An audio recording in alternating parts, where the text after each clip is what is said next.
Welcome to Chicken Town, home of the Wooten Laster family poultry farm in Strong, just south of El Dorado.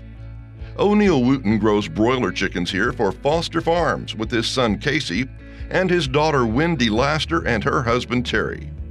Things are stable now, but after raising chickens for Pilgrim's Pride for about 10 years, in 2009 the company informed them they were shutting down operations in Union County, leaving them without a contract and empty chicken houses. But unlike some of their neighbors, they found non-farm jobs for about 5 years until Foster Farms gave them the opportunity to re-establish their family farm. O'Neill and Casey Wooten recently shared their story about why they left jobs off the farm to do what they are really called to do: be poultry farmers and help feed the world. Well, I was working at Lion Oil, and I worked with a real good friend that had poultry houses in Louisiana. And I went down there several times and visited with him, and I like being at home, kind of working for myself. Well, I worked up there at Lion Oil for 27 years, and I built these poultry houses in '93. And I think I quit in '99 then and just started strictly doing poultry and cattle. I always wanted to do what they was doing because they was, family farming, them two. So I guess it was a couple years later I got the opportunity to build. The company was wanting more houses and didn't even have to think about it. I knew that's what I wanted to do. So when you kind of grew up in it, that's just a way of life. I mean, it gets in your blood, and farming with your families tells the story. I mean, that's everything. So, well, we worked, when I first started, we worked for ConAgra. And then Pilgrim's Pride bought them out. And it's all basically been about the same. It was real good until 7 o'clock that morning, they called us and told us that was our last batch.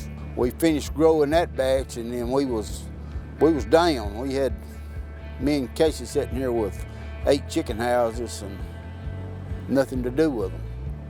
No way to make a living. And to just go from farming one day to nothing the next, and you have nothing to do, nothing, you don't know where you're gonna go, that is extremely tough. I mean, you do whatever you can. I mean, you can't be choosy about where you're going to work. You find a job and you go to work and you make it work the best you can.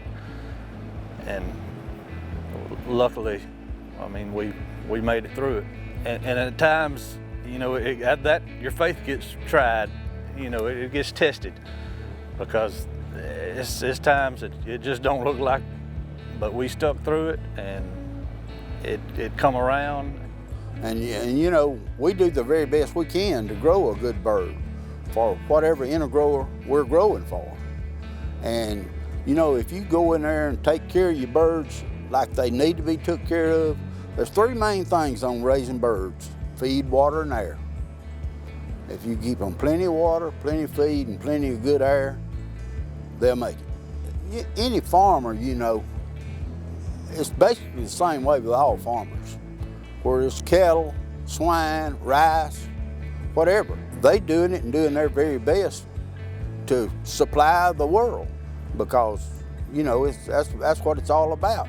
I'm thankful to be able to do this again every day. I'm thankful for coming up here and get to work with my family, my sister and my dad. I'm thankful for that, my sons wanting to follow in my footsteps, and it's right here. I mean, we could have lost everything.